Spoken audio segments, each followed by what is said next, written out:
You went to high school with the Weeknd. Yeah, right? I was in Birchmount. We literally sat beside each other in art class. So he was really quiet. He was really quiet. I was the class clown, obviously. Hey, boys in the barrel, boys, always in the motherfucking barrel. No, we keep it thorough. See me on the streets, don't be asking for referrals. Hey, there's no running back. We on the road, that's a fact. Came so far, there's no going back. See me in the club, keep it safe, we got my rap. So Six, thank you for coming to the crib, man. My guy. Thank you, always love. Bro, you're one of those dudes in the city that gets a lot of recognition, but I also don't think that you get a lot of, like, people don't give you the flowers that you deserve as a creator in the city, bro, because you've been at it for a minute. Almost a decade now, yeah, almost 10 years. Do you feel like people give you flowers? Do you feel like... I do, but good. Yeah, definitely when it comes to, like, I think there's levels, you know? Of course. And especially with social media, I find that, I don't know, I might have reached that ceiling, that cap for what Instagram and these platforms have to offer. So it's time to, you know, branch out and look at other avenues for content and, you know? What I love is that, so obviously we're going to get into a lot of this, but prior to your traveling across the country, you were like an Instagram heavy, like that was the platform you would utilize, right? It was Instagram. Yep. Now you're branching out into YouTube, which is dope. Thank you. How are you finding the transition? Are you trying to put more emphasis, more time and effort on YouTube? Definitely, like, YouTube's a totally different beast, you know what I mean? Yeah. So the algorithm is different, and I'm really just enjoying learning it and figuring it out and going with the flow, seeing what works, because that's all part and parcel to loving what you do with content, you know what I mean? Of course. Is the journey. So it's a new journey. It's a new journey for sure. How are you, just before we started, we were just talking about how old we are. I'm feeling like an OG. I'm reaching that OG status. Right? You're still young. You still got a couple of years. Yeah, I'm 35. Yo, you're young. You're young, bro. But that being said, how do you feel as an influencer creator as you get older? Do you feel like there's an expiry date on creator? Definitely not. Being a creator, no? There's definitely no expiry date. You're creating, you know? It's an art form. And that's the way I look at it anyway, especially when it comes to, and comedy too, for me, because I do funny content, there's no expiry to making people laugh. That's true, you know? man. Yeah. So, yeah, I mean, I'm trying to find that avenue now where it can start being more of a residual income as opposed to always on the grind, always on the timeline. You know, I want some content that's going to solidify myself on a bigger platform. Of course. So tell me about this, man. Like, me and you connected a few years back, maybe 4 years back on Complex. Yep. And we did some fun stuff, bro. Like, that's still some of the work that I've created with you, but that I created that I feel proud of. Thank you. It was my first time ever working with a comic. It was my first time ever venturing into a space that would be comedy related or comedy adjacent. But for you, I want people to know this as they're watching, like watching you in your element when you're creating your shit. People look at you like, because they see you on Instagram, they see you doing the selfie shit, and they're like, oh, like anybody could do this, pick up a phone and do it. And it's not like that, man. No, like, not you even come close. in prepared, you write scripts, and even the process leading up to us shooting that series, there was a lot of conversation between me and you. You're like, nah, man, I don't want to do this joke. I want to scratch it. I want to do this. And you're very meticulous. And I think that's a part of your process that people don't really get to see. I appreciate that. Yeah, man. It definitely is. You know, I take a lot of pride in the things that I say because you got to stand on it. That's just how I was raised. We were raised in Scarborough, you know what I mean? That's part and parcel of the culture out there. So the things that I say may influence other people, may, you know, make people laugh, whatever it is. So whatever I'm doing, I put my all into it, especially when it comes to script writing, because I want everybody that's working on said project to understand the intricacies of what I'm saying and how I'm saying it and what's happening while I'm saying what I'm saying. You know what I mean? So, yeah, definitely, you got to take pride in that sort of stuff, man. Does that process change for you based on the platform that you're working on? So, like, a lot of the stuff we were doing and that you're known for is social media driven. a lot of Instagram. Now that you're doing longer form YouTube content, does that change your process? Well, with the bus stuff, you know, I'd literally flipped my life. I sold almost everything. Yeah. And then I put all the money into building this bus. Oh, that's wild. Let's talk about this. So Six in the Sticks is the name of the series that you did, right? Six in the Sticks. Is that finished now? Is that done? Is that some okay, so it was a one-time venture in your life that you wanted to document and make a series out of. Changed my life. It was life-changing. So you sold all your shit? I sold everything. I had a beautiful apartment. I sold everything. 90% of my stuff was sold. I kept my artwork. Right. Put my artwork in storage.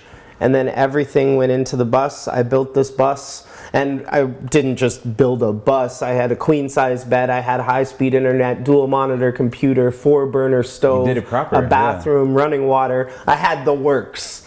And 10 months on the road alone. And you know, a lot of people don't get that type of experience in life in general. But to have that solitude, it really makes you comfortable with yourself. You really start to understand yourself internally and mentally in an intricate way that a lot of people don't really get the opportunity to do. So yeah, man, it was life-changing. And meeting people, you know, I went to Nova Scotia. Rest in peace to Pat Stay, a good friend of mine. R.I.P. Yeah, I got to see his stomping grounds, and wow, battle legend, right? Yeah, battle legend, bro. A sucker-free boss.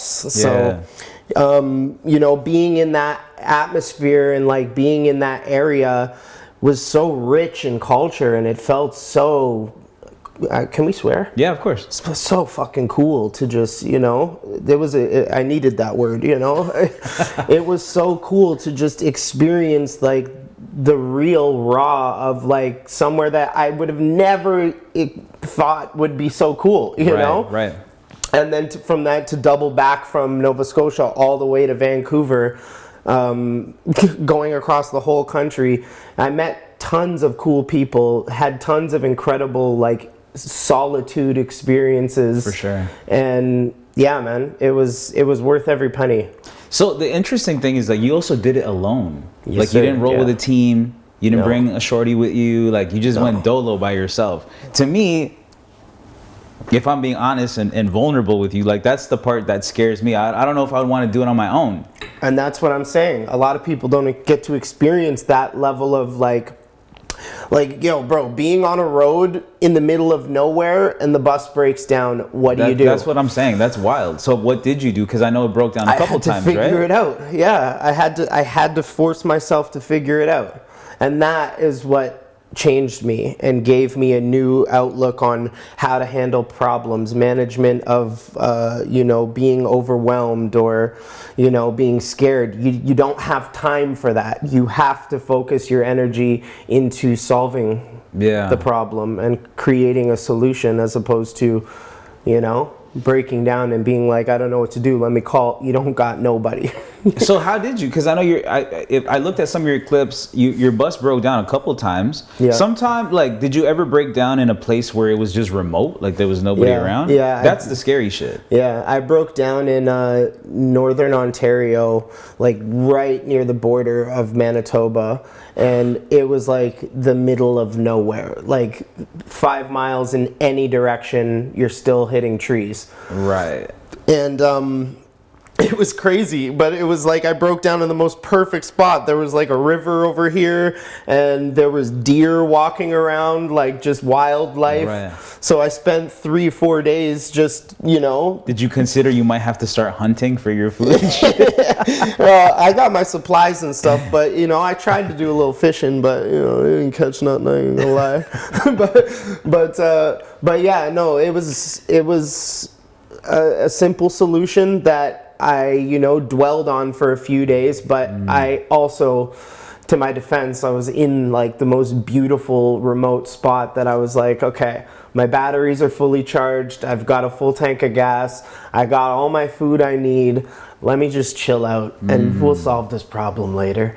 And then I did, you know, and That's dope, man, because going. it's almost like the universe made you take a pause there. Yeah, Like yeah. you had to pause there, and it's like, well, you're gonna be here for a minute. Yeah. So you're like, well, I might as well enjoy this a little bit. I had one of the most beautiful experiences of my life in that moment I was just telling you about. I was sitting there and I'm listening to music. I'm listening to music at a decent volume, not crazy loud. Yeah. Because I'm in the middle of nowhere, I can hear it. And the sun was just setting, and I'm literally sitting by the river. And all of a sudden I see this massive deer just walk, like huge. I don't know, deer or a moose, I don't know. It was fucking huge. Right. And it's drinking out the water, and it looks me dead in the eye for like 20 seconds. And 20 seconds don't sound like a long time, but 20 seconds looking at something 4 times the size of you is a long time. Right, right. And it just drank out the water and just walked away. And I'm just like there. I think I was listening to like David Banner or something crazy, you know. And I was gonna like, ask you what it was, what song it was. yeah, I was like, bro, what is going on right now? But it was the most. It was like, again, I use the word solitude because it really was just this serenity of like perfect aloneness that really like hit me in that moment. Like, bro, you're really alone. That's a beautiful moment, man. Yeah, it was. And for you too, like when you go on these, when you went on this trip, are you still sober? Are Yes, you still sir. going? Yeah, So what? It's yeah. like 3 years for you now? Yeah, 3 years in June. June 11th will be 3 years. Wow, congrats, man. Thank you. That's huge. Yeah, man. Like, it's is that no alcohol, no weed, nothing? Like nothing? stone cold sober, but raw dog in reality. Wow, that's amazing, bro. I had to, though. I had to make that decision, you know? I've done more than enough my fair share of drinking, so, you know? I never really had a thing for drugs. It was all alcohol for me, you know? Yeah, yeah. So, I mean, weed's not a drug, but you know what I'm saying. Just Yeah. for me, sobriety means abstaining from alcohol, and, you know, especially in the come up of social media, you know, social media was all the craze, but like when it first came out, especially, and I was doing Toronto content and I was the only one doing Toronto content, Right. people were like, we have a voice, you know? So I was getting, you know, clubs trying to get me to book to come in and this and that, and I was bottles of this and bottles of that, and it was just, bro, 7 years of that will, you know, will do something to you. And I got to the point. How old are we talking here? Like, how old were you at this time? Like when you first started and you're getting invited to all this stuff? I was 25 when I first started doing content. So this was in like the first 3 to 4 years was like super crazy because, like I said, the Instagram was relatively new back then. Right. And, you know, social media was like just starting to become popular, you know? Right. Like you gotta think, 10 years ago we were on what, iPhone 5, Yeah, 4, for real. you know? For real. So, yeah, it was a progression with alcoholism, and I had to come to the decision that I'm worth more than this, you know? I can't let this dictate my behavior, my emotions, the way I am in general, you know? Yeah. That's a good lesson for anybody, man. Like even sometimes, like I'll go out and I'm like, oh, I gotta go to this networking thing. I gotta go to this thing. And there's times where I'll be on a cleanse. I'll just be like, nah, like I'm not drinking for 3 months or something like that. I'll do it with my wife. And even during those moments where I'm like, it's only a 3-month gap, but if I'm out, I find it challenging to like not drink if I'm around people that drink. Yeah. So for you to be going on year 3, that's a big accomplishment, man. Thank you, bro. Thank you. And it's important to put like what matters to you first. I think that's the thing that a lot of people in our society, especially with Instagram and social media and shit, it's hard for people to put what they want first because they're always looking at what other people are doing, what other people want, the way that what's popular right now, right? Like you being on social media, how do you deal with that? Like, I mean, I've always been a leader with my decisions. The things that I do because I think they're cool. I listen to emo, I listen to rock, I listen to rap, I listen to anything I want, Britney Spears, and I don't care what you think. And that is the authenticity that I think everybody should strive for. Like, fucking be yourself, you know? Make your own decisions. So when, you know, the first year of sobriety was like I had to abstain from like chilling with people, Right. at least, because I didn't know how to socialize without alcohol. Alcohol had become the crux of every conversation and every social setting. Right. I needed to figure out a way to still be in those circles but not be fueled by alcohol. So I decided to go with the Shirley Temple, which is, you know, a classic drink, if I do say so myself.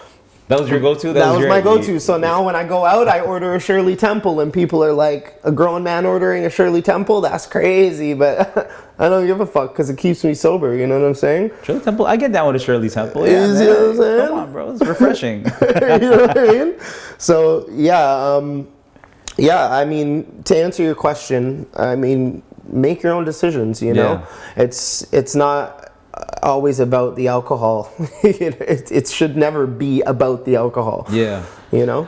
This brings up a really interesting point too, just around mental health. These are things that me and you've talked about. Just as like as homies. friends, Just as homies, man. Like, mental health is something that I think, honestly, bro, like, is deteriorating very quickly in our society. The more young people I talk to, I'm like, yo, people are really battling with mental health. I think the pandemic skyrocketed that shit for a lot of people, but I also think social media and just people doing this thing where they compare themselves to other people, that somehow creates like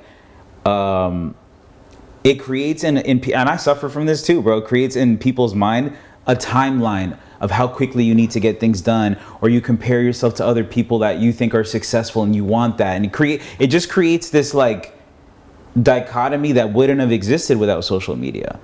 That's me talking about. I'm not shitting on social media. I like social media. I think it's a great tool. You're totally right, though. You know what I'm saying? How do you deal with this? Because I know this has been an ongoing thing for you too, and I think for all of us, like, how do you navigate through social media? How do you navigate your mental health, especially you being a creator? Like, you're on social media all the time.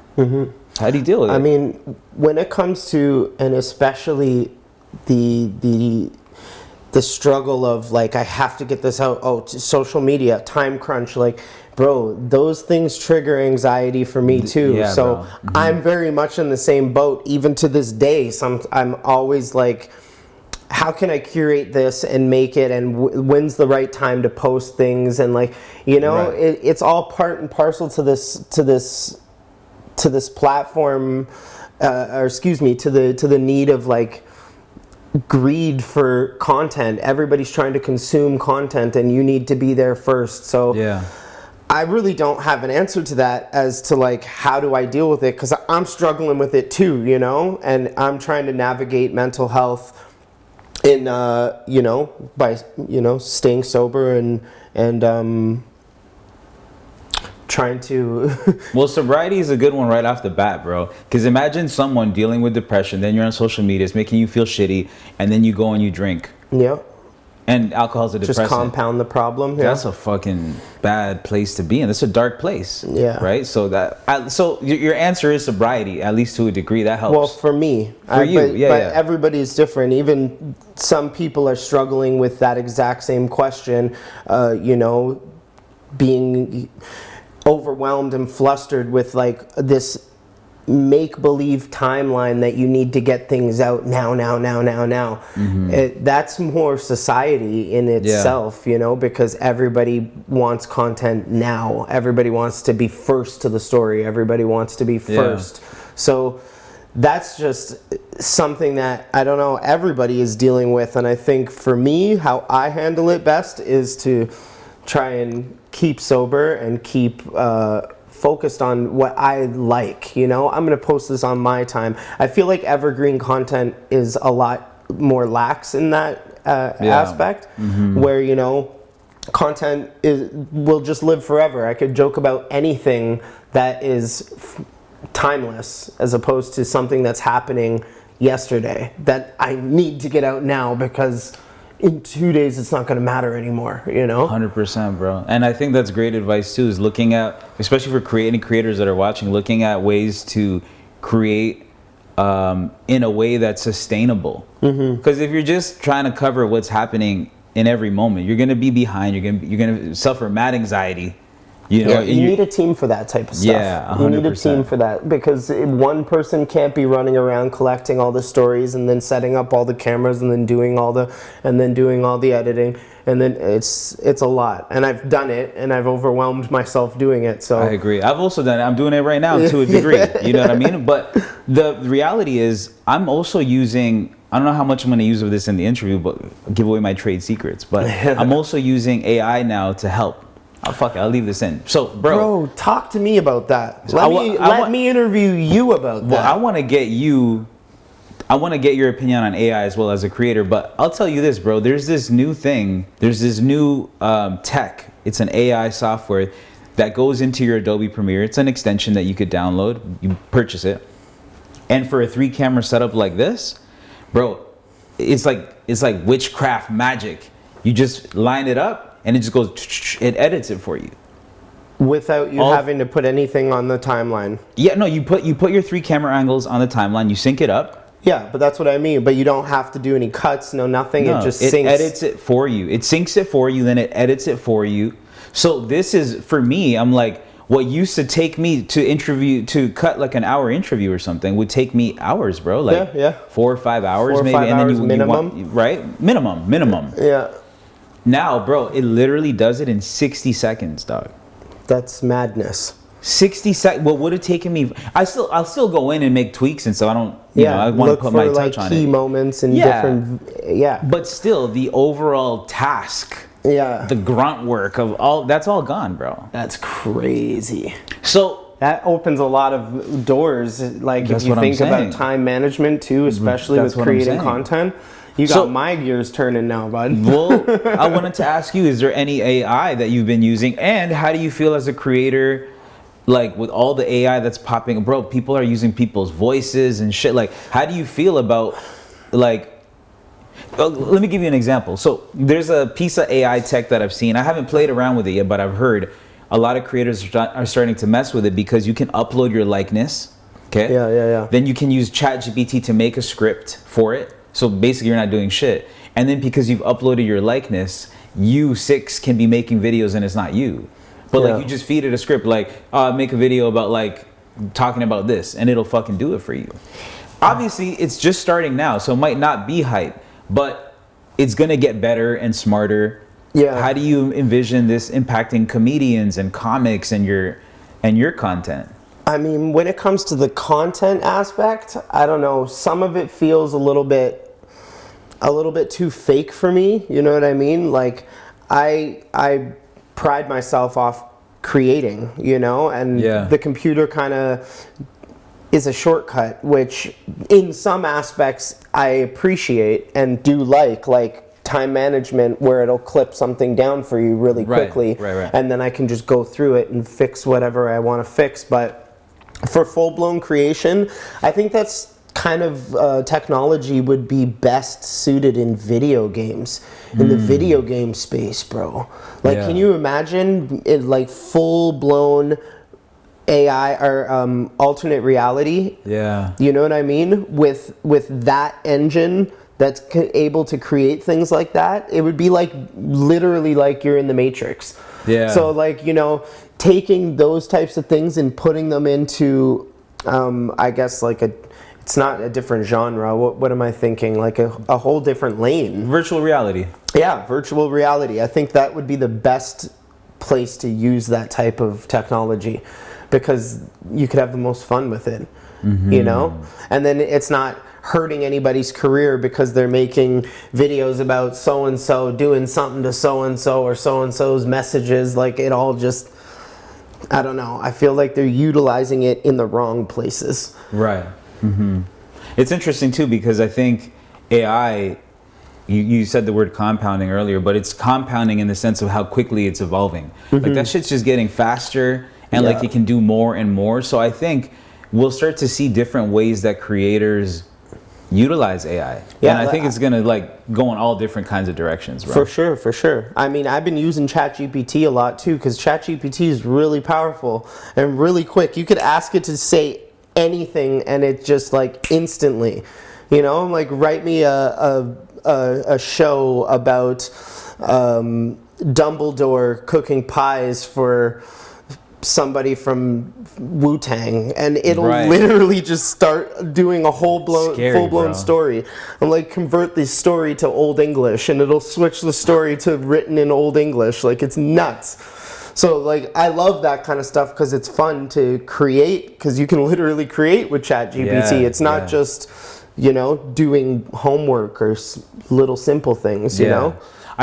You bring up a good point too, and I know you do a lot of shit, bro. Like, you edit your own videos, you shoot your own videos, you write your own scripts, you do graphic design. Like, you do a lot. Yeah. When you think about your crafts and your skill sets, what's the one that you're like, I do all this stuff, but if I had to pick one, this is the one that I'm just great at? Directing. Not even a question. Not including, like, is this directing yourself, or you mean directing in general? I'm a big film buff. I watch everything. Like, I've seen thousands and thousands of films. Right. And I really, truly appreciate the art of directing, because without a director, and I mean a good director, like Denis Villeneuve had just dropped Dune 2, and I know the hype around Dune 2 with everybody right now, but it's a genre-defining film. Like, the level of artistic, just everything, the color palettes, everything. It's an incredible movie. Yeah, So it really is. directing for me is something that I greatly admire, and, you know, seeing these people create these masterpieces just makes me feel so warm and fuzzy. So when I write scripts and stuff like that, I write from a director's standpoint. You know, I try not to play favorites with characters in anything, because I want to show the overarching scope of what, you know, Right. what the script is about, what the story is about. So for me, directing, and I know I don't have major credits in directing, but I intend to, because that's where I'm, you know, moving this content creation towards. So Dope, man. yeah. Dope. I know before we did this interview, you graciously agreed to come to my crib, but you're like, yo, I'm working on a rebranding, you know, and when you say that, I'm listening, because I'm like, Six knows what he's doing as a media personality, as a content creator. So when you say that, I'm like, okay, I'm curious to know. And that's also why I'm like, what are you up to now? In which direction are you moving? What are you up to these days? I'm really focusing a lot on lifestyle content. So a lot of evergreen content, things that, you know, maybe racy, political, but still like poking fun, you know? Because Right. I think especially in this day and age, the whole political landscape, like, they've really shifted society into left or right, you know? And it bugs me, but at the same time, I like to poke fun at it because it's funny. Like, people are just so easily swayed, it feels like. You know what I love about you too? And sometimes I can't tell. Sometimes I'm like, is Six being serious? Is he being satirical? Is he just being like a shit disturber? Like, sometimes I can't tell, but I also think, again, like, people hearing you speak now, and then when they see your content, they're like, yo, Six is really different when he's just talking. Yeah. Then versus like when he's this like animated character, or Yeah. like one of your many characters that you have, right? And- So like, when you're taking this political approach, is it more satirical? Like, are you always looking at it from a comedic lens? I mean, I'm looking, yeah, definitely from a comedic lens, but also from like a relatable lens, because a lot of comedy is rooted in truth, you know? Yeah. So if something bugs you to the degree that it like actually gets a negative reaction out of you, and it's just meant to be funny, Yeah. there's a little bit of truth there, you know what I'm saying? Right. So for me, I mean, and you know, with the whole political thing, it's not all the content I want to do. That's just some of the evergreen stuff I want to poke fun at, but I do want to start talking a lot more about sobriety, because I feel at 3 years I have a strong enough foundation in sobriety and the decisions that I've made where, you know, me talking isn't just talking just to talk. Like, I know what I'm talking about, you know? Right. So You're living it. yeah, again, standing on business and being, you know, what I talk about. Yeah. And fashion is another thing that I've been really Okay. interested in. So, and not just interested in, I've always loved fashion, but I mean, somewhere along the line with the 6 at 6, I got comfortable in graphic design, like graphic tees and jeans, and I was like, there's nothing wrong with a good graphic, you know, a little t-shirt and jeans, but I want to show more than that, because fashion is self-expression, you know, and I love that. So, and then plus it'll help get me in rooms with directors, you know what I'm saying? So, you know. I feel so. When you say fashion, are you thinking along the lines of creating fashion, modeling, like what? All of that, yeah. All of it. Fashion Okay. in its entirety. Dope, man. You know, so. Because you're right. I think for the longest time, people just thought of you in terms of fashion as someone that likes sneakers. I love sneakers too. But someone with always really cool tees. You always have, like, your tee collection must be crazy. My t-shirt collection is crazy. But, like, you know, like, yeah, the t-shirt collection is crazy. Your sneaker collection is crazy. Bro, it keeps growing, man. Oh. I have some in storage, some are in LA, some are in this crib, but like there's a lot, man. Yeah. It's becoming a problem. So Yeah, I remember the last time we sat down, I seen you had like a... yeah, like a whole wall of cases. But yeah, man, like it's still growing. I still got lots of kicks. But going back to your content, your political content too, in specific, like I was going back to, you know, even when I touch on, sometimes I can't tell if you're being satirical, how much of it is really you, how much of it is Brandon, how much of it is Six, how much of it is your bibbity doo, all your characters, right? But you actually did get tatted a Trump. Yeah, I got the Trump tat. You got the Trump tat. And I remember when I saw this, I'm like, this is not a joke.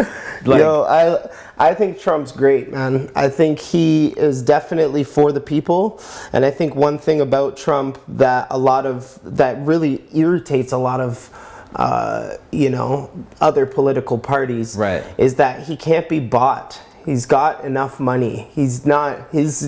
What he's saying, he can't be swayed off of. And I really like that, because he stands on business once again. And that is somebody that, I don't know, I have a particular appreciation for, because I live my life like that. And I very much value family and, you know, I don't know, maybe older roles, gender roles of like just the way things used to be. I feel like even you getting that tat, I believe what you're saying, but I believe you're still trolling to a degree. 100% Like, it's a troll tattoo. When I saw that shit, I'm like, this guy's being funny even with that shit. Like, because he's got friggin' graffiti all over his face, fake news. So like, yeah, it's a troll tattoo, but at the same time, I do agree with a lot of the things Trump says. I find that fascinating, because you pick someone who's really polarizing. Like, I think if you look at anybody, even people who are like looked at like so negatively, if you break apart parts of what they say, there's probably gonna be some good in there, but there's also a lot of bad shit in there. Yeah. I think he's the same way. Like, if you want to dissect, yeah, he's probably gonna have some quotables. Obviously, he did something right business-wise too, right? But like, he's still a piece of shit at the end of the day. You know what I'm saying? Yeah, but anybody, pick your poison. This is what I'm saying. Everybody especially in politics, are pieces of shit, bro. They're all of them have some sort of maniacal, you know, scheming plot behind the scenes that they cover up with, well, look how great I did. Like, yeah, it's pick your evil. You know? I agree, and I think you said it the best. It's like, pick your evil. Sometimes it's like, pick the lesser of two evils. Yeah. You know, like, even when it comes around time to voting, I don't even like to talk politics like this, but I'll just say this quick. When it comes time around to voting, and sometimes I'm like, this candidate doesn't make sense. This one doesn't make sense. This one doesn't make sense. Like, my values don't align here. Some of my values here. But it's like, sometimes it's just like, yo, you just got to pick the lesser of the evils. It's not like you're going to get the ideal candidate. That doesn't exist, right? So it doesn't. And everybody, even like, can we talk Canadian politics right now? Yeah, of course. Even with Justin Trudeau right now, everybody hates Justin Trudeau. Initially, when people were voting for Justin, they thought he was the lesser evil. He was great. And now he turns out to be a tyrannical piece of shit. So now... Bro, I've never seen, and I don't think there ever has been, a prime minister that's got this level of hate. No, not even close. Not in our lifetimes, anyway. Yeah, in our lifetime, this has to have reached the pinnacle of like, this guy's the most hated prime minister of all time. Well, because a lot of the things he does is see-through, bro. Like, a lot of the things he does in the name of Canadians, but a lot of the shit he's doing, directly impacts us in a negative way. Yeah. And it feels intentional. It feels like he's trying to make life harder for Canadians. Yeah. Because life has never been harder than it is right now for Canadians. But there's just a lot of issues, bro. And like housing, taxes, there's so many issues. But there's a problem when you see a lot of Canadians start leaving. Yeah. Every other day on social media, I see a new post about I left Toronto, I've left Canada, I'm living in Mexico, I'm living in Italy. People just like leaving. Yep. And I'm like, this that's so a problem. Funny that you said Mexico and Italy, because 3 of my friends, 2 of them are gone to Mexico, 1 moved to Italy, literally in the past like 6 months. Yeah, I think I don't know about Mexico, but I think Italy and certain countries in Europe are offering incentives for people to like move over there. Yeah. So I'm like, people are struggling here, of course. Why would you not go somewhere where you're getting an incentive to live, and you might get some property that might be giving you money? So to me, that's the sad part, because my whole thing working in Canadian media, my whole thing has always been, I would like for our talented people to stay in Canada rather than feeling like they have to go to the US, right? And the reality is, a lot of the time, if you want to continue to grow in your career, you do got to leave. That's just been media across the board for many years. I think Drake has changed that, obviously. Like, he's bringing money back. The Raptors, have done well because of him, and just a lot of things. So there is a spotlight on Toronto, but the infrastructure still doesn't exist to like support that talent the way that it exists in the US. What do you think about that? I think it's been frustrating for me too, because I've been in that boat, having remember we were speaking earlier about me reaching the cap, what felt like a ceiling with content, and the whole reason behind that is that there's no infrastructure for this level to excel past the level of the cap. So I really do think that Toronto really needs that. And, it's funny, and it blows my mind why a lot of these bigger artists that are from here haven't decided to create something like that so they could generate more income. It just seems like it's, I don't know, capped. Because even in my trips across Canada, there was nothing in any city, anywhere for, growing. And you would think Vancouver, of all places, it's like little Hollywood, would have something like that. They have a lot of like places to, sign up for acting and stuff like ACTRA. But still, no major infrastructure for exponential growth with a lot of talent in the city and across the country. Yeah, I agree. I think Canada as a whole needs more infrastructure, bro. We just need a place like, the US has Hollywood. They have a star system in place where it's like, if you do well, you make it to this level, and then this level, then you make it to the top, but you're making money and you have the ability to do more and more projects. Here, like for somebody like yourself, and we've talked about this over the years too, it's like you want to direct, you want to write, but there isn't necessarily a platform to do that here right now at this moment for somebody like you. Like, you have to almost break for someone to see you in the US, then they put you in a movie or something, and then that leads to like more exponential growth. Yeah. You know what I'm saying? What are your thoughts in terms of your trajectory? Like, how do you see yourself even getting into more directing? And like, do you want to direct in Hollywood? Do you where do you want to direct? Do you want to direct short films? What do you want to direct? I mean, I want to start out doing something comedy, sci-fi. Those are my two favorite genres. So naturally, I want to splice the two, Right. and do something comedy, sci-fi. I don't know if it would be big budget or little budget. You know, it really depends on the position you're in when you have the opportunity to do something like that. I've got scripts for days, so you know, being able to put something together with the right team, I mean, shit, it could be big, you know? What would be the first project you would want to produce on a larger scale? Because I know you have a lot of characters, you have a lot of storylines. What would be the one that you want to launch with? It would probably be Bibbidi and SK. Okay. If I was going to be in front of the camera. Because I don't know Okay. if anybody else could do those characters the justice that I do them. So, I mean, if I was to be casting for something like that, it would be a big thing. I would need the perfect, somebody who can do a Jim Carrey down the middle, crazy on one side, and cool, calm, and calculated on the other, you know? Right. You mentioned Jim Carrey right now. Who would you say is, you know, your favorite comic of all time? Jim Carrey? Yeah, he was my go-to. I watched everything he's ever done like 1,000 times over easily. Favorite Jim Carrey moment? Or film or whatever? What would you Ace say? Ventura, The It's a Mask. classic, yeah. Yeah, Ace Ventura. The Mask was good. Ace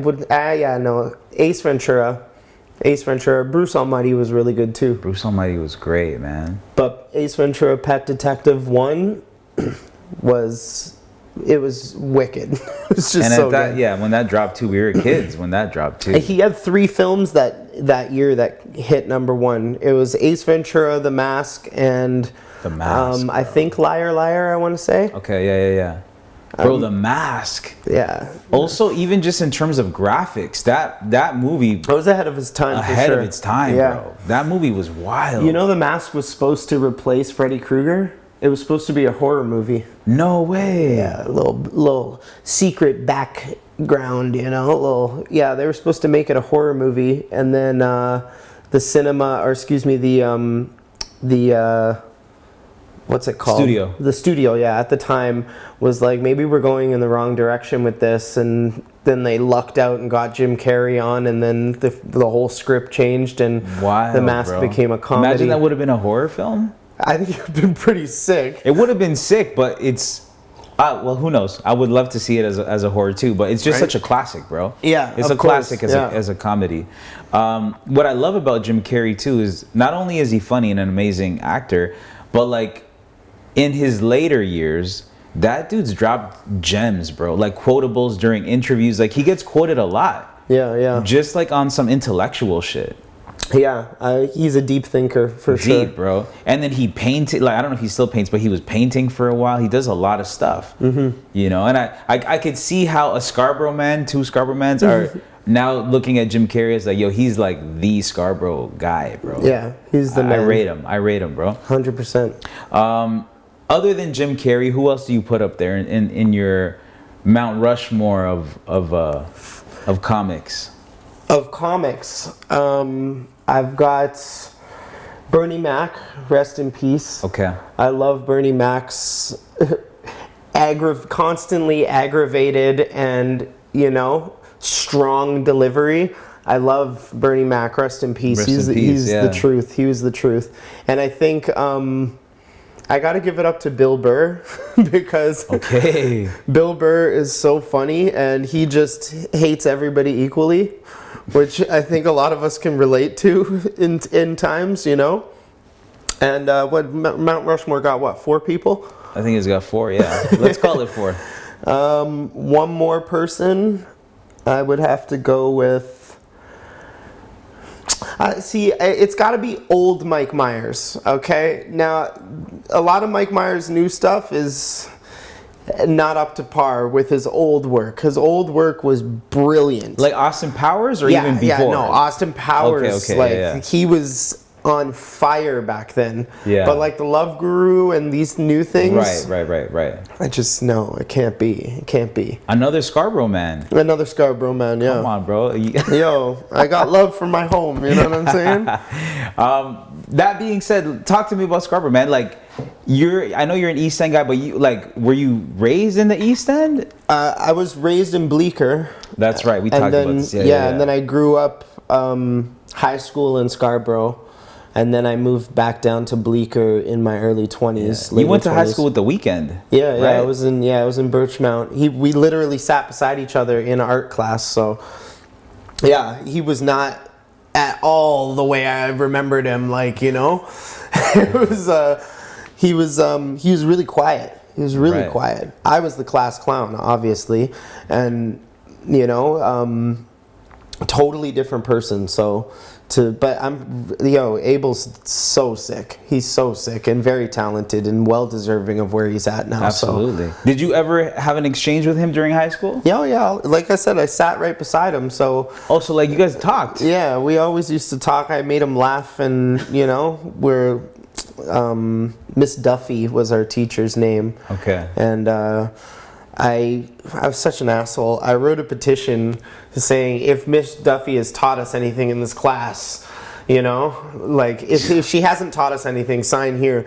And the whole fucking class signed except for like one of the teacher's pets at the front, and I got suspended for that too.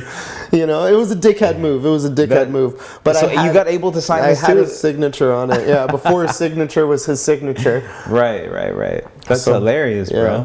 It was good times. That's why. Would you at that time ever have imagined that he had that like talent to like? Well, no. Like I said, did you even know that he sang? No, not at the time. He was just another kid in class, just like I was just another kid in class. This was before social media, before phones, you know. Wow. I think flip phones had just come out, like, back then. Right. They were like, 15, 16. Flip phones had just come out, so that was like, it was a different world. Different time, bro. Different universe at that time, yeah, bro. Man. How did it feel when you saw him for the first time on like a national stage, or like when he had a breakthrough song and you were like, yo, is this the same kid I was in class with? I didn't even realize until he did House of Balloons, which was, by the way, a classic, legendary album. Bro. Classic, legendary shit. He did Mod Club, and then he started blowing up, and I was like, that can make it look familiar, you know? and then I put two and two together. I was like, yo, no way. And when I started because I do all different type of segments for social media content. I was doing a Toronto Western back then, where I was doing voiceovers to old Western movies. Yes, bro. I used to love these ones that you did, bro. You. Yeah, I was doing old Western movies, but with Toronto slang, like talking reckless, you know what I mean? So the Weeknd scene, he used to watch them and like them. Right. And he inboxed me and said, yo, we need more Toronto Westerns.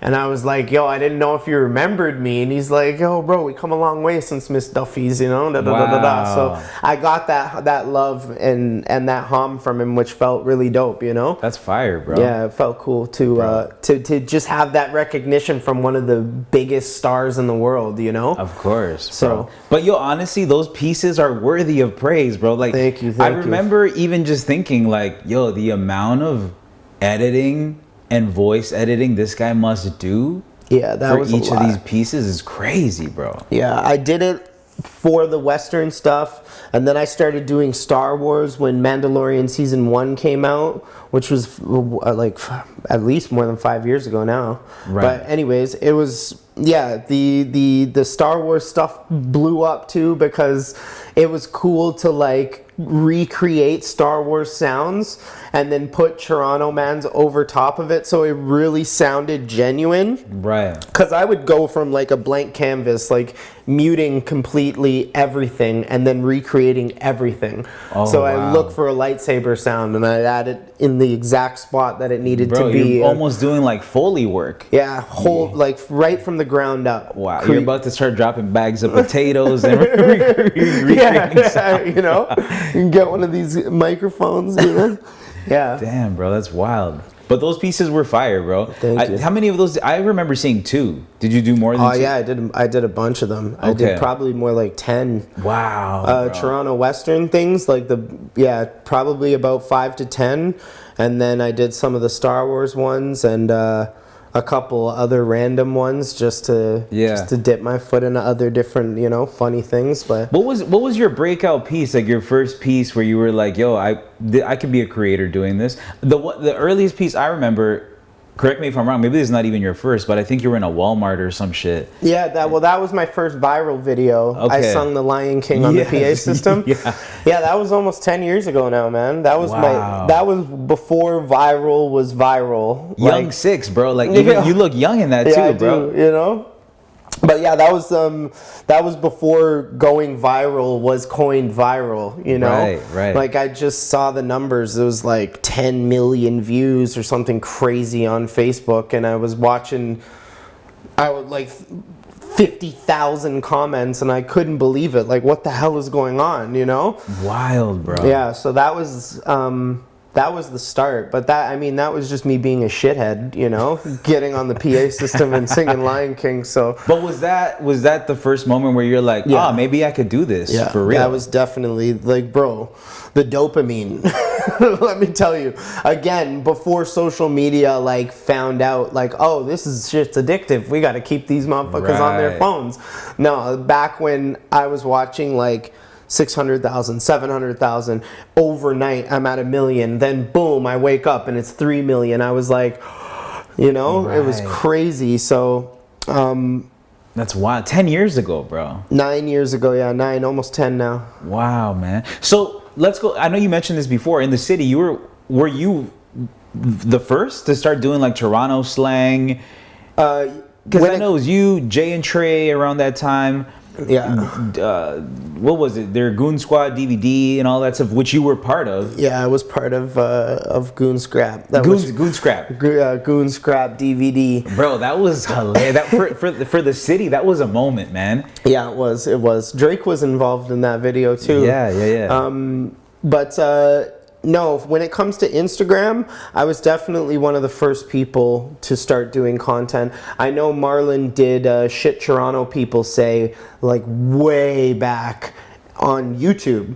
Okay. So again, Instagram was new, and I decided Toronto is going to be my shtick. I'm going to start doing Right. Toronto content, and my shit took off. But I gotta give it up to Marlon for being one of the like founders of Toronto content. Jay and Trey have always done their thing, but I didn't meet them until years into doing what I was doing on Right. Instagram. Right. So, but yeah, definitely one of the pioneers of Instagram content for Toronto. Did you know Marlon before? Like, We'd seen each other, in social media crowds and clubs and stuff like that. So Yeah. we'd always been cool with each other, it was Yeah, never yeah. like a ting. yeah. I'm gonna try to get a clip of this, but actually, before me and you worked on that Complex show, which was the Complex Canada report, we brought you in, Femi, and I remember Marlon. that. I remember that. We Yeah. brought you guys in to see if we could do another show, and that show just never took off. Complex was trying to get a sponsor at the time to pick it up so we could make it. But I think I still have some of that footage. Bro, that was incredible, being in that room, watching the 3 of you guys interact. Yeah. Was wild. Bro, I hope we should make that show, bro. Like, that show was For real. incredible, man. But Yeah, that was great. Femi's really dope too, man. I really like Femi. He's always had a good energy about him too, you know? Yeah, Femi's good people. Yeah. Who would you say, are some of the Toronto creators kind of in your space? We've mentioned some, Jay, Trey, Marlon, Femi, but are there any others that you look at like, yo, this guy's making some good content, or I gotta be honest, content has felt stagnant even for me too. Like, I'm not even gonna front, but like, my rebrand is more so purposed around the way I'm currently living my life and how I want to see my life going forward, Yeah. And I mean, I love Toronto, but again, that cap, man, there seems to be a cap on city-centric content. It's evergreen is the way to go. So when it comes to specific Toronto creators, other than the guys that I've mentioned, I mean, I haven't really found anybody that feels authentic, you know?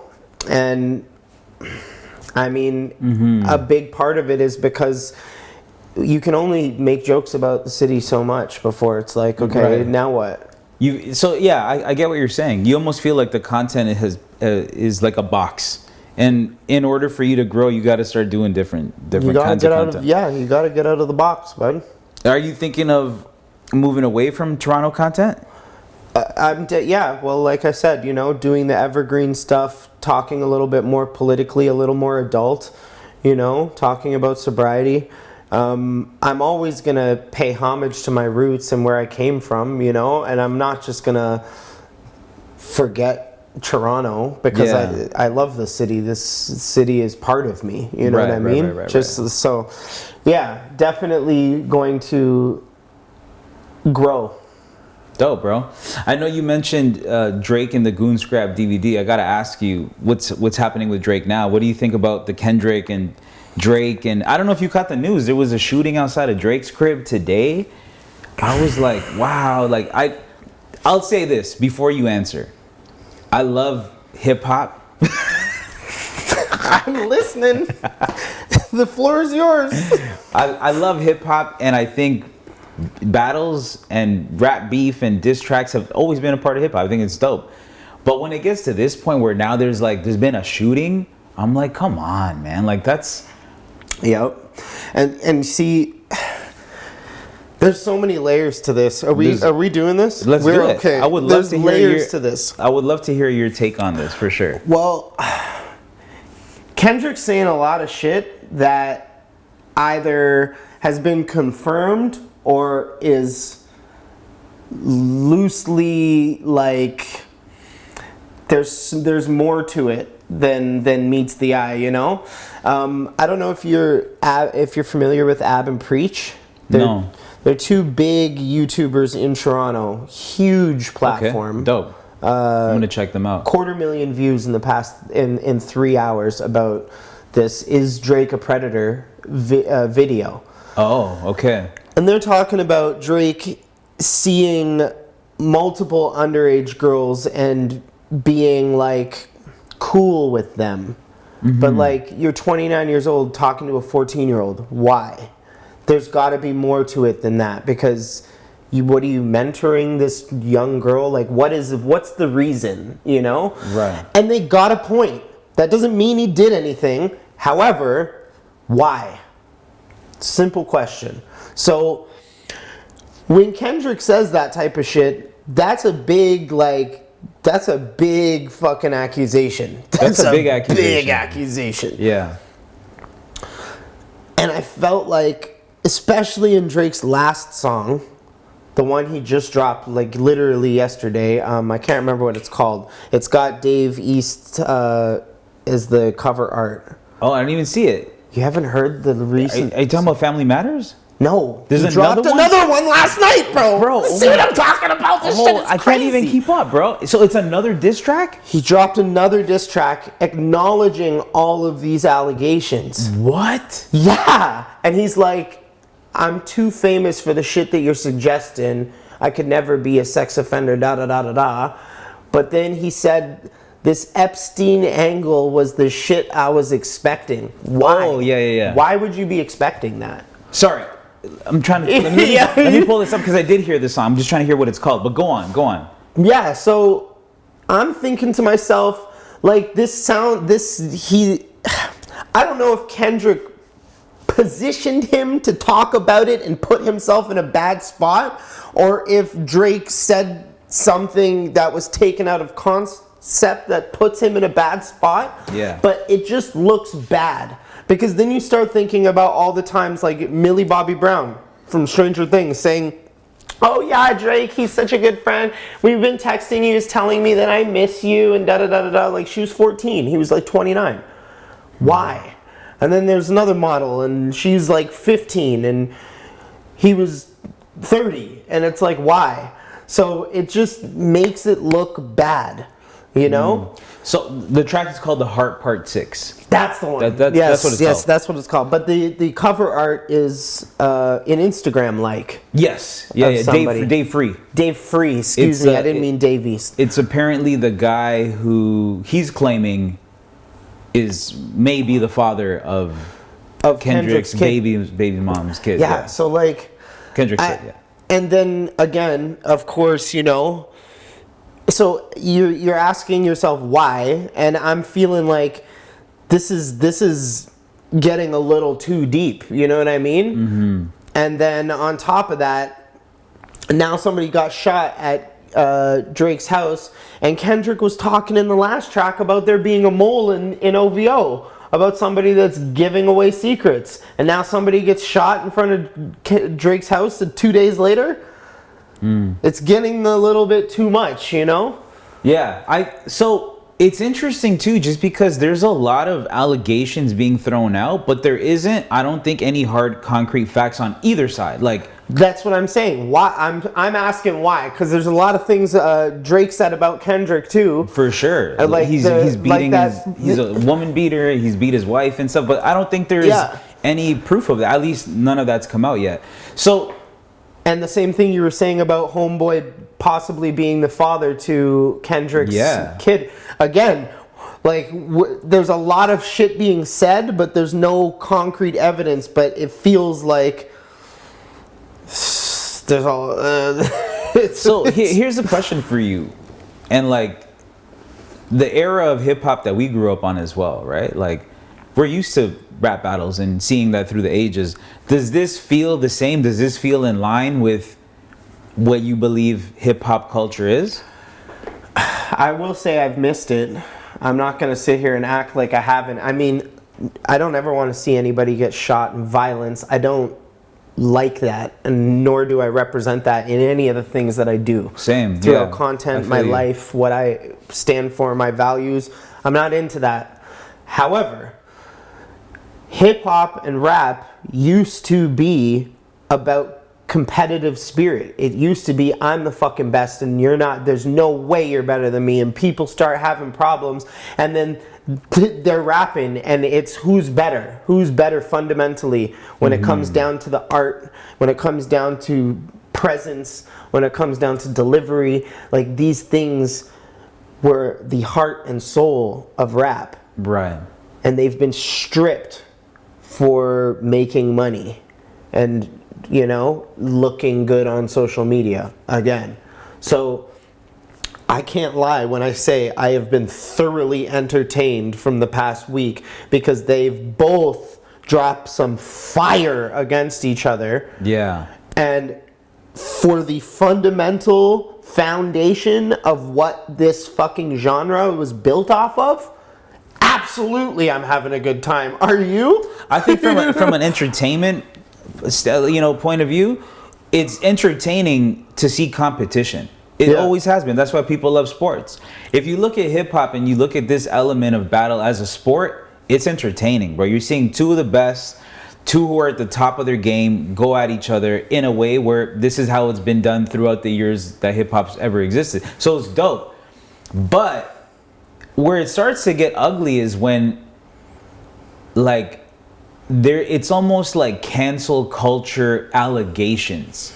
Whereas before, it just used to be kind of like more, I don't know how to explain. Yeah, but see, what you're, I didn't mean to cut you off, but what you're referring to, again, is social media. It's not about because if it was just the music, and we didn't have a platform to voice our opinions on, and we were just absorbing the music, it would be who's crushing who. It wouldn't be about what people think on social media. Because you're totally right. It is some cancel culture shit, but like one guy saying you beat your wife, you're a woman beater. The other guy saying you like underage girls. It's like, I get it, you're supposed to make the other person look bad, but it's ugly.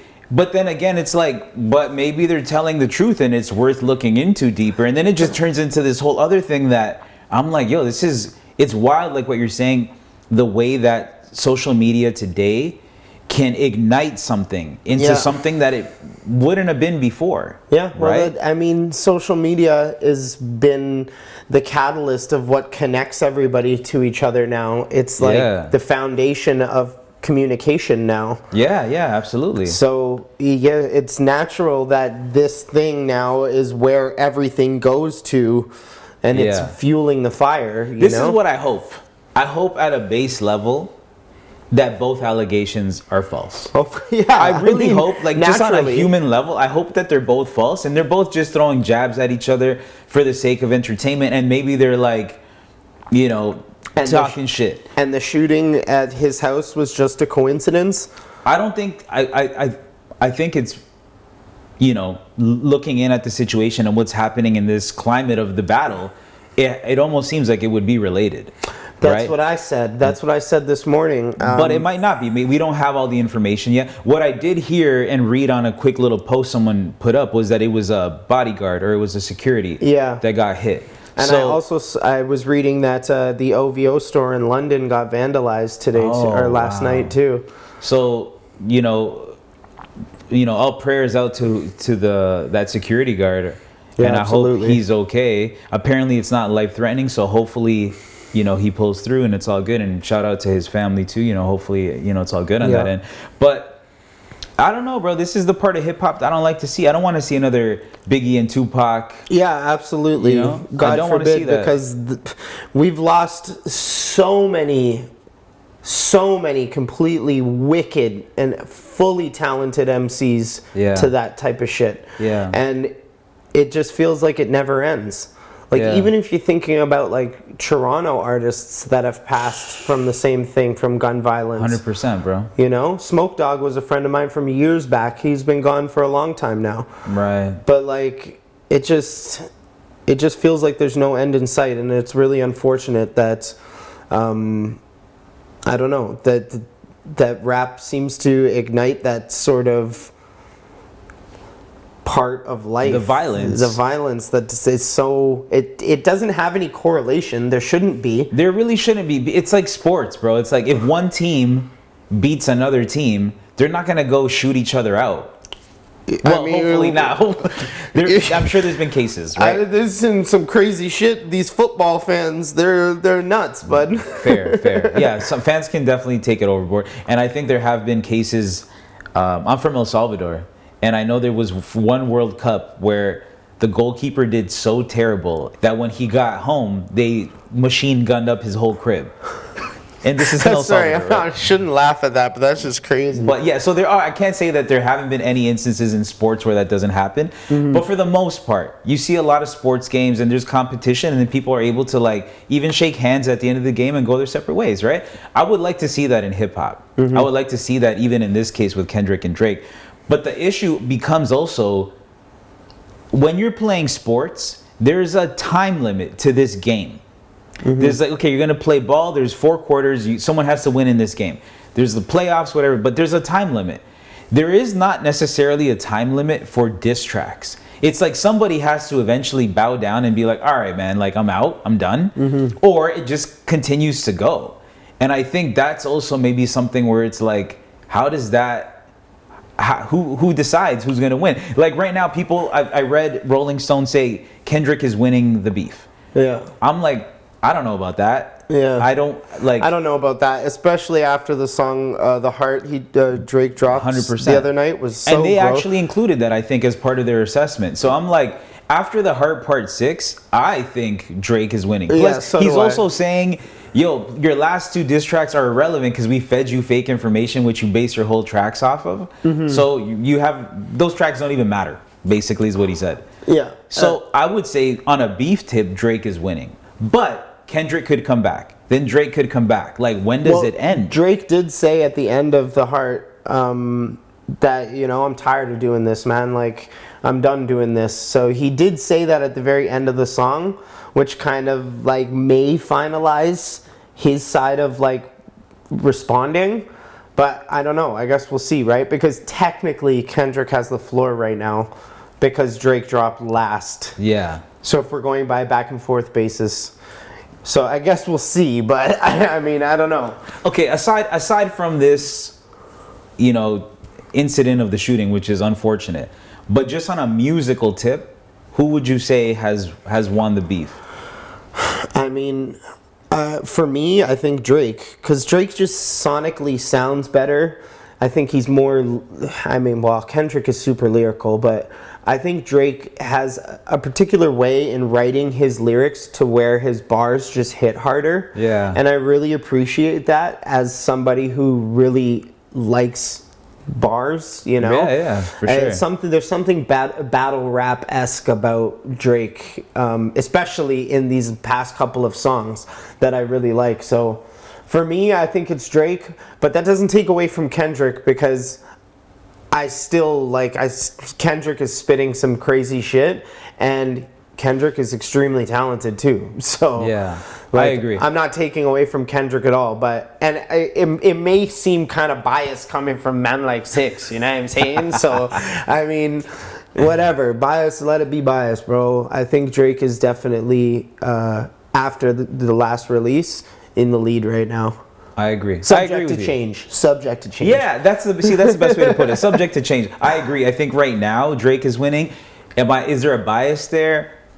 Yeah, man. I'm from Toronto. Exactly. I want. It's the same way I cheer for the Raptors. I want anything Toronto to win, bro. Exactly. So I feel biased. Yes, there's a bias there. But even if I try to subside and put my bias aside, yeah, man. Drake on that last track, plus calling out that he fed him information. It seems like he's the winner for me right now. So we agree on this, bro. Yeah. Okay. This leads me to my next topic, which is you as a rapper.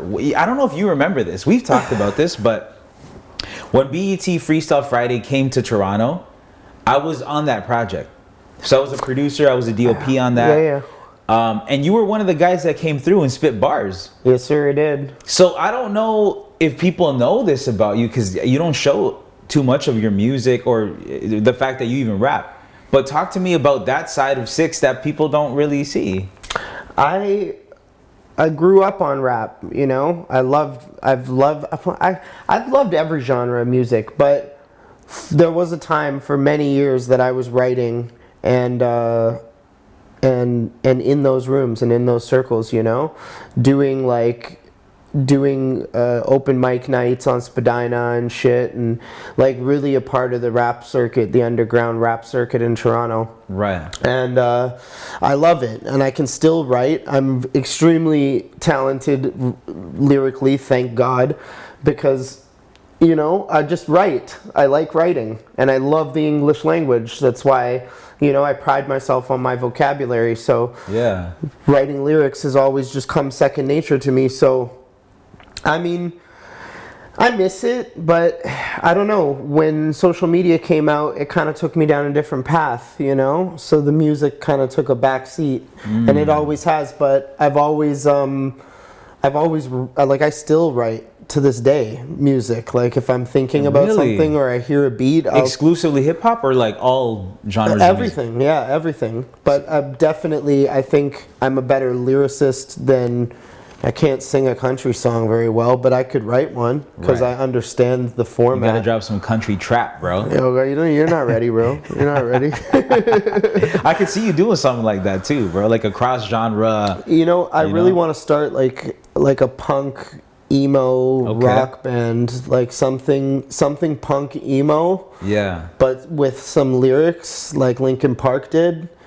I really want to drop something like that, and it's hard to get the right people in a room for that, because you need somebody who's extremely talented on the drums, and somebody who understands bass, and somebody who understands electric guitar, Right. A vocalist. It would take a lot to get that together, but that is something I really want to do. With an MC Linkin Park vibe, but like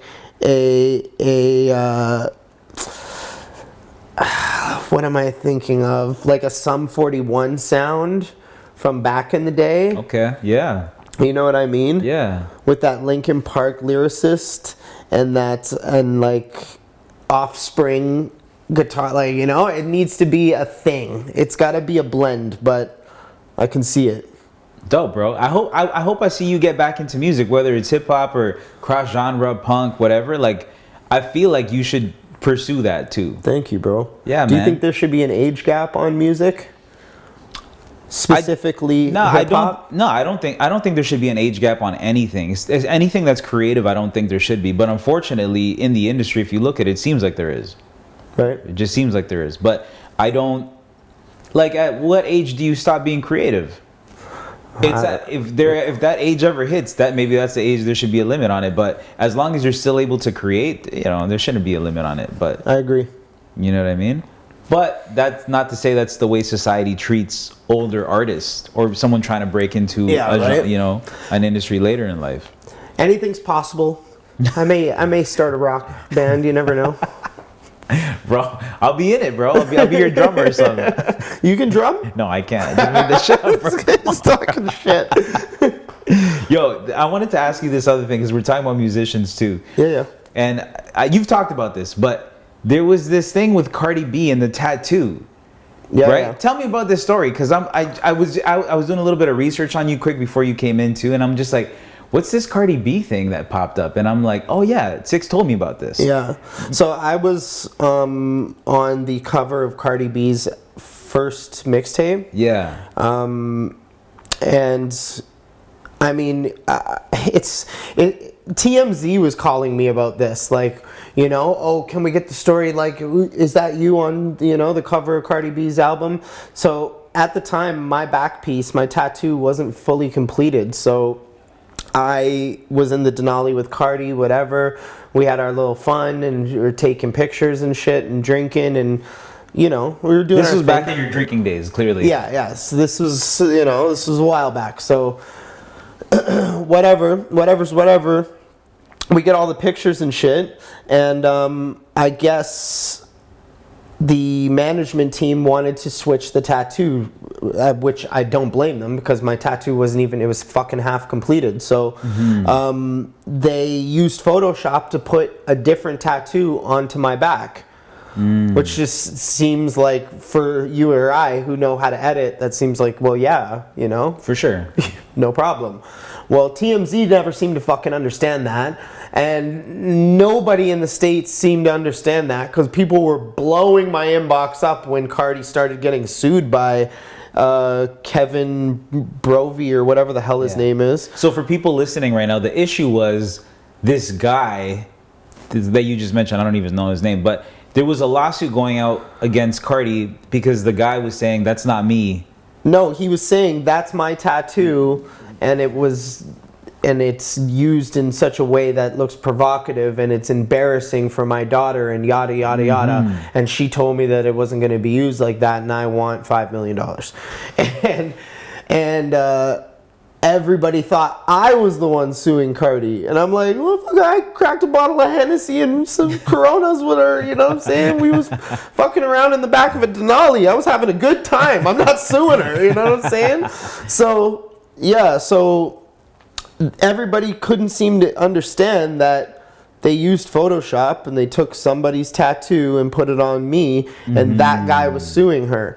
Now, I was waiting in the wind because he claimed that he was the one in the back of the Denali. So if he had have sued her and won, I would have sued him. You see what I'm saying? I would have jammed him for everything because I had physical proof, pictures with her that I still have to this day, and video with her that I have to this day of that shoot. So that would have been my basis. Right. So he was trying to claim that it was him in there? Yeah. That was his, that he was the model on the back of which it technically is like a little bit right because it's his likeness, but it's not him. His tattoo on my back. So it's it was a whole debacle for years too, because after that happened, like, my Instagram blew up because everybody was like, holy shit, Six is on Cardi's album cover. Right. And then, like, 2 years later, everyone was like, fuck you, you're suing Cardi, you pussy. And I was like, bro, I didn't do anything. You know what I'm saying? So it was riding the wave, you know what I mean? That's wild, man. Yeah. What was it like hanging with Cardi that day? She's dope, man. She's really not like because if you remember, she used to do videos. She used to be a comic on social media. Like, she used to be a funny Instagram page. Yeah. And she was not like her videos at all. Like, she was mad cool, mad chill, one of the guys type chick, you know? And yeah, her manager at the time was really like a hater for some reason. He's like, oh, we just need pictures of you eating her pussy. We just need pictures of you eating him. She's like, no, I want more pictures with him because he's pretty. And she like rubbed my chin and all. Bomb, bomb, bomb, we're in there, you know what I mean? So he stormed off into the studio and she kicked the photographer out. So we're in the Denali doing our little 1-2. Okay. Yeah, it was like that. And okay. It got a little X-rated in there. Yeah, okay. Gentlemen don't kiss and tell. But it was fun. It was definitely fun. And like I said, she wasn't like her videos at all. For sure. What mixtape was this, by the way? This was a Gangsta Bitch Volume 1 or something like that. It was early in her career, right? Yeah, it was the first one. Yeah, wow, bro. That's amazing. How has it been like since you've seen her climb? Because now she's at the top of her game right now. She's like huge. Yeah, she's dope, man. She's always been dope. Yeah. I mean, she's one of those people that stand on business too, which I really appreciate, you know? I've never felt like she's ever done some fake ass shit, like, you know? Yeah. At least like to public knowledge, I should say. Yeah. So, I mean, gotta give her ratings for that, so. Dope, bro. I feel like you rub shoulders with a lot of cool people in the industry too. Like, I know you also did some stuff with the Trailer Park Boys. Right? I can't wait. That's coming out this year. When is that dropping? That's coming out this year, from my understanding. So they're doing Trailer Park Boys the movie. Yeah. And again, during my trip across Canada, I just so happened to just the way things fell into my lap was meant to be, you know, because I got to Nova Scotia and I'm in my bus cruising, perusing, and then somebody sends me a message like, yo, there's a Trailer Park Boys casting call. And I was like, take a couple of pictures off of Instagram, ship it over. Right. 5 minutes they called me. Wow. 5 minutes. Just like that. Just Quick. like that. They're like, yeah, we want you here 7 a.m, blue khakis, blue khaki top. You're gonna be in a jail scene. And I was like, sick. Straight to Walmart trying to find like a Canadian tuxedo. Right. So yeah, I got there, met Julian, met a bunch of the OG Trailer Park Boys characters, and it was like I guess I'll do a little sneak preview of it. It was like a jail brawl. Bubbles is on stage singing about cats, and everybody in the jail's like, get the fuck off the stage. And he's a little, well, would you like a song about liquor and hoes? And everybody erupts. And then so he starts singing about liquor and hoes, and then a huge fight breaks out. And I just picked my seat randomly. There was 60 seats in this gym, 100 seats in this gym, and I just picked my seat. And then they put one of the cast in the seat right next to me, and is this massive guy. He's 6'6", 300 pounds, nicest guy you'll ever meet. He was such a nice guy. Right. Fucking huge, built like a brick shithouse. And I had my grill in my mouth at the time, you know, so I had gold teeth, and the director's like, I really like his teeth. I want to get a shot of his teeth as we pan over. So I was like, I know directing. Yeah. I'm going to do the exact same thing over and over again because I'm in the front row. I'm going to do the exact same thing over and over again so they get me in the shot fluently. And I did the same thing, and I was like the fucking 300-pound guy's minion, you know, with my gold teeth. So then they actually changed the shot to make me part of this shot. This is the shot now. So because of my consistency, the director looked at me and said, I see what you're doing. I appreciate it. We're going to keep it. And then started changing the camera angle to get me and, you know, the 300-pound guy fucking up some guy in the middle of the gym. That's fire, and me doing bro. like the smile with the gold teeth. So I really can't wait for that movie to come out because I want to see just how much they kept. And like, you know, obviously I'm in a Trailer Park Boys movie. That's Come pretty on, sick, bro. you know? So- That's dope, bro. Thank you.